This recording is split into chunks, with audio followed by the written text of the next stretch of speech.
best signing that we had in this past summer window was a signing that we didn't make.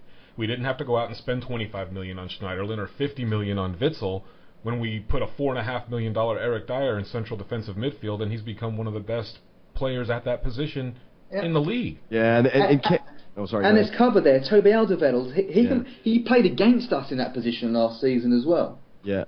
Well, and I think that's one of the things that makes me sort of romanticize the situation that we're in, is that I think we actually have a manager that can take young players that we didn't have to spend, king's ransoms on, develop them, and you're seeing that. I mean, all these players that we've mentioned today on the current squad, they're all better than what they were a year ago. The manager has to play a massive role in that, and so it makes me think, well, asking that question doesn't necessarily need to be binary. The two of them could happen, and we've got the infrastructure in place for it. But I love asking the question because it does make you really think about it within the context of the game as it is today. It's just not the same as what it was, and money is important, and it's one of those things where if you don't have money coming in, does the conveyor belt stop, right? And as Paul says too, as supporters, we want them to win stuff. So I'd say yes, win the FA Cup, get that trophy, and while you're at it, go ahead and win Europa League. We'll take that trophy, and we get Champions League the next season. If we do that, we get the best of all worlds that way. And Paul, talking about Wembley and Cup finals, that must have been a massive buzz for you as well. You've done it a couple of times now, but being on the pitch, talking to the fans, doing your little poem thing before the League Cup final, I mean, that must have been fantastic for you, no? Yeah. I mean, that was...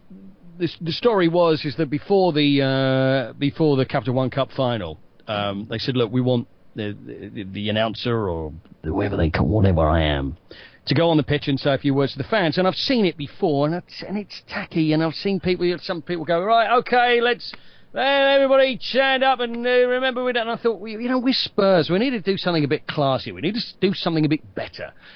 So I said, well, look, I wrote something, and then I wrote this long list of things of what it meant for me to be a Spurs fan, and it went through everything. It was from Ralph Coates' comb over to the walk down the high road to this and that. And I wrote, it must have been about 4 or 5 pages of it. And I went in and they said, well, I said, well, this is the great thing about Spurs. And they just said, well, let's try it. It's never been done.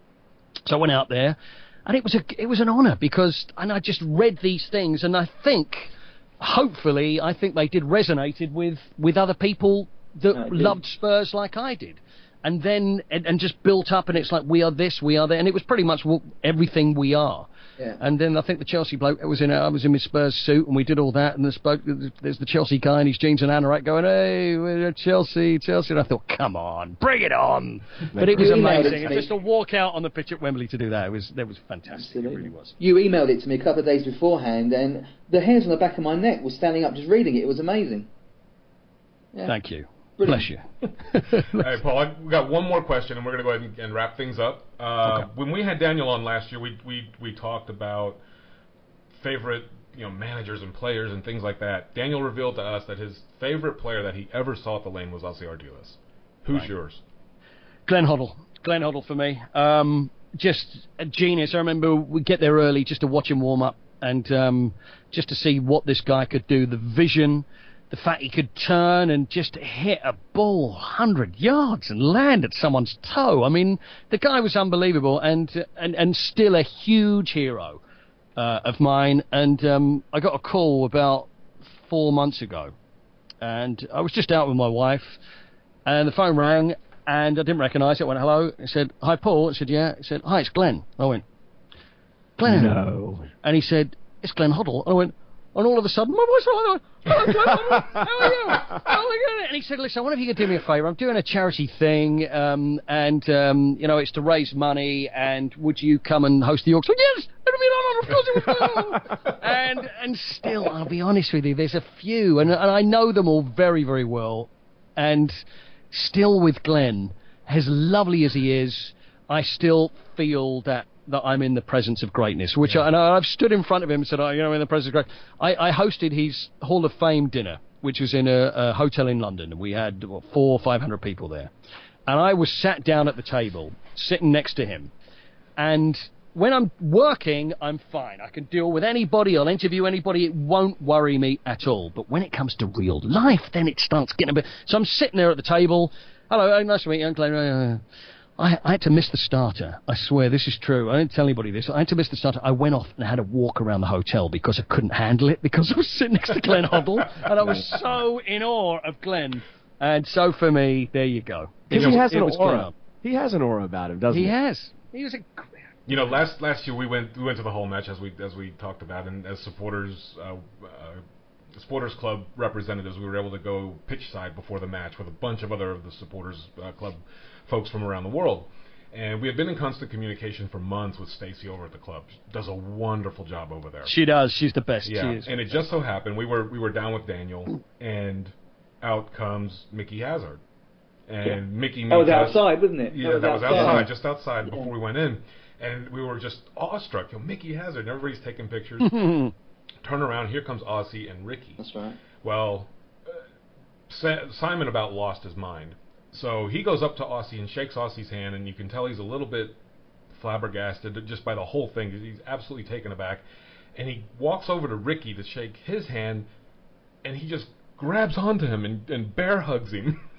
and he said, I didn't know what to do, but I knew in my heart that I had to hug this man for what he did against City and the joy that he brought me. Then we go inside, and come walking down the stairs is Martin Chivers. And Simon about lost his mind. He's fumbling for his camera, and this is one of his childhood heroes now as we're going on. And I've known Simon for a while now, so has Sam, and Glenn Hoddle is his hero. He would literally probably pass out if he got within 5 feet of him. But to understand that Simon has been a supporter of this club since he was a child and around it for so long, and you guys have been around it for so long as well, that you still have that reaction to it. And it says so much about football that the players and the legends of clubs are that accessible to almost the everyday person. You read back on the histories of things, and after matches, the players would be in the pubs talking to the supporters about the match and how things went. You would never see that over here, ever. Baseball, NFL, even ice hockey might be the most approachable professional athletes over here at that level of team sport, but nothing like it is over there, to where the club is they're all still trying to grow the brand. The Premier League itself is still trying to grow the brand, and it makes those players accessible to a certain degree to supporters. And they have these functions and legends nights, and our friend Davey Elder, the Spurs poet, and Richard Cracknell, they just hosted one last night with, I think, 4 or 5 of legends of the club. Yeah, Maxie, Paul Miller, I think Mark Falco was there, exactly. A couple others as well. So it's great that just the average fan can go pay 20 or 25 quid and go sit down and get listen to an interview for 3 hours with these folks, get autographs, photographs, meet and greets, and things like that. You would pay at least 10 times that here to go to something similar. And you might not even actually get the opportunity to actually talk to them or take a picture or get anything autographed, just to sit there and listen to them be interviewed or talk. So I just think it's remarkable in that respect. Yeah, well, listen, for the record, if it's any good to you, I've found the script. If you want to hear it, the thing I did at Wembley. Yeah, read it out. Do you want to hear it? Yes. Yeah. So this was just stuff that was scribbled down, and it's We Are Tottenham Hotspur. And I just put, we are the lily white shirt with a walk up the high road. We're our dads telling us about the double with Jonathan Woodgate in extra time and Christian Eriksen's curling free kick. We are Smith, Chivers and Defoe from 30 yards and Alfie Conn sitting on the ball. With Dave Mackay grabbing Billy Bremner, the first British team to win a European trophy. We're Harry Kane as he's one of our own, and we're Bill Nick as he is us. We are Pat Jennings' ginormous hands. We're Ricky Villa's twists and turns, and even Ralph Coates' comb over. We're McNamara's band. We are Tottenham's regeneration. We're Jimmy Greaves waltzing through defenders. We are everywhere we go. We are Ginola because we are worth it. We are Shelfside. We are Paxton, we are Park Lane, we're Steve Perriman's face as the fan kisses him lifting the cup. We're Klinsman's dive and Park's penalty save. We're Chaz and Dave on top of the pops. We're Glenn, Gazza and Gareth with a last-minute winner with Hugo's Leap with a Bell and Hare and the Bricklayers. We are Ledley, he's only got one knee. We are Push and Run with Keno's Cartwheel with the Old Smell of Slim Panatellas with a Dave Clark 5 and Adele. We're Aussie's Trembly Knees with Gary Mabbitt's Skip Onto the Pitch. We are the All-White Strip Under the Lights. We are all about glory, all about doing things in style with a flourish, about going out and beating the other lot and not waiting for them to die with boredom. We are Danny Blanchflower. We are the Cockerel on the Bull. We are Pochettino's Blue and White Army. Wherever you are in the world, we are family, we are proud. We are Tottenham Hotspur. That is amazing. I got chills just listening. Hairs on my arms standing up. That is who we who we are. Thank you very, very much for sharing that. We might have to trouble you for a link to that, or that we could cut and paste and share that with people if you would allow. That's really, it will be a pleasure. It'll be an honor. Oh, that would be extraordinary. Amazing. Thank you very much for sharing that. You and I have we have lots in common, but our love and our idolatry, if you will, of Peace Be Upon Him of Hoddle is very much the same. And I don't know whether you've seen this before, but I'm sure you're like me. You've seen every highlight of him imaginable.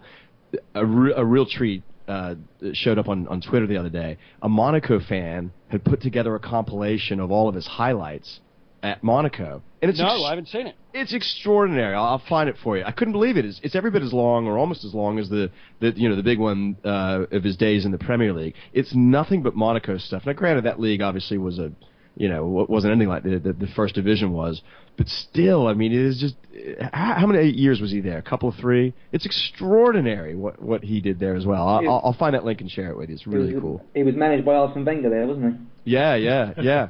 Well, in that documentary, that Sky documentary, I mean, Wenger says he's one of the greatest players he's ever managed. Yep. No question. So, in that Sky documentary about Glenn Hoddle, and also on the 125 History DVD, Glenn makes the same mistake that everyone else makes about him as well.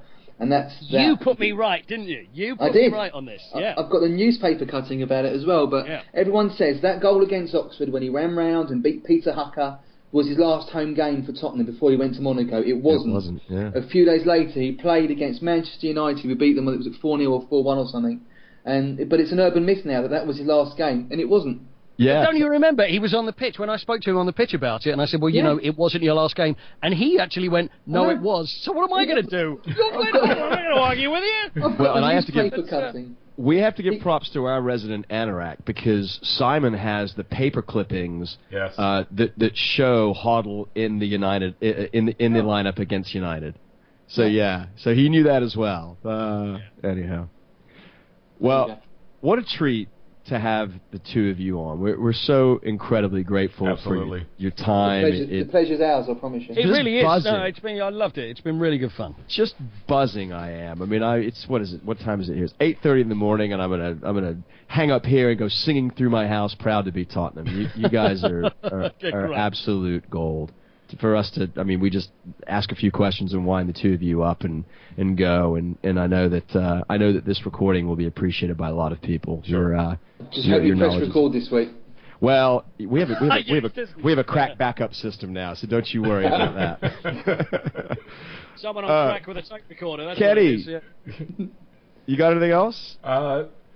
No, you know what? Every week I get kicked in the teeth about the Friedel thing, so no, I'm done.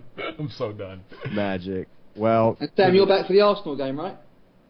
Yeah. Yep. I'll be there for that, and then I'm trying to book a little summer holiday, and I think I'll be in London for maybe as much as a couple of weeks in the summer. So I'm really, really excited about that, and hopefully get to see the two of you, either in March or sometime in the summer, maybe. Great. Well, we look forward to seeing you then. Well, we have a fun little sign-off here where I don't know why we do this, but we do this. But I don't know how we're going to do it now. Is Simon on? No, Simon's off. So we're going to have to do the whole thing. We've never done this. We've never done it this way. So we'll give it a try. And I'm going to say, Paul and Daniel and Kenny, get in there, son. And for the rest of you lot, be kind to one another, unless the other guy's wearing red. And then I'm going to say, actually, Kenny, let's both say it. All four of us on the count of 3. 1, 2, 3. Wankers. Wankers.